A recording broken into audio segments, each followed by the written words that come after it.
আসসালামু আলাইকুম বন্ধুরা, কেমন আছেন? আলহামদুলিল্লাহ আমি ভালো আছি। আমি আজকে একটা পাকোড়া বানাবো মিষ্টি কুমড়া আর আলু দিয়ে। তো এখানে এক টুকরা মিষ্টি কুমড়া নিয়েছি।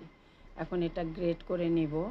এই যে মিষ্টি কুমড়াটা আমি গ্রেট করে নিয়েছি চিকন চিকন করে, আর সাথে আলুটাও গ্রেট করে নিয়ে ভালো করে ধুয়ে চিপড়ে যাতে পানি না থাকে সেভাবেই নিয়েছি। এখন মিষ্টি কুমড়ার সাথে আলুটা দিয়ে দিলাম। এর সাথে দিয়ে দিব কাঁচামরিচ, পেঁয়াজ, ধনিয়া পাতা। এখন আমি কাঁচামরিচগুলো দিয়ে দিব। ঝাল আপনাদের পছন্দ অনুযায়ী দিবেন। কেউ ঝাল বেশি খায় বা কেউ কম খায়। দিয়ে দিব পেঁয়াজ কুচি, সাথে দিয়ে দিব ধনিয়া পাতা। এখানে কিন্তু চিলি ফ্লেক্স ব্যবহার করতে পারেন, আমি দিলাম না। আর এখানে দিয়ে দিলাম ধনিয়া গুঁড়ো, এখানে ভাজা জিরা গুঁড়ো দিয়েছি, একটু মরিচের গুঁড়ো, আর হলুদের গুঁড়ো, আর স্বাদ অনুযায়ী লবণ। এখন এটা একটু ভালো করে আমি চামচ দিয়ে মেখে নিব অল্প করেই। এখন এটার সাথে দিয়ে দিব একটু চালের গুঁড়ো, তারপর দিয়ে দিব একটু কর্নফ্লাওয়ার, দিয়ে দিব বেসন, আর স্বাদ দিয়ে দিব একটু আদা আর রসুন বাটা। এটা দিয়ে আমি ভালো করে মেখে নিব।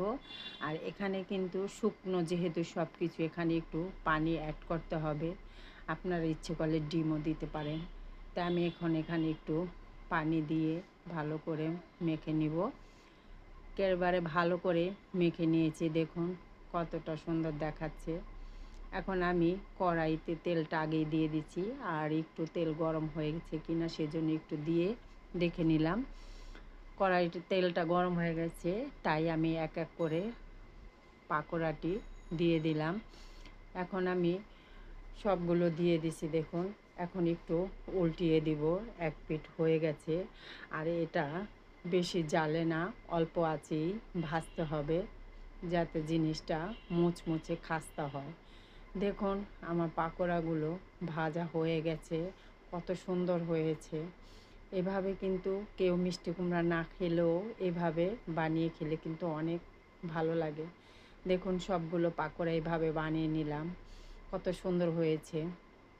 বন্ধুরা, যদি ভিডিওটা ভালো লাগে একটা লাইক, শেয়ার, কমেন্ট করবেন, কমেন্ট করে জানাবেন, এবং আমার ভিডিওটি সম্পূর্ণভাবে দেখবেন। ভিডিওটি স্কিপ না করে আমার ভিডিওটি সম্পূর্ণভাবে দেখে আমার চ্যানেলটি সাবস্ক্রাইব করে দিবেন। আল্লাহ হাফেজ।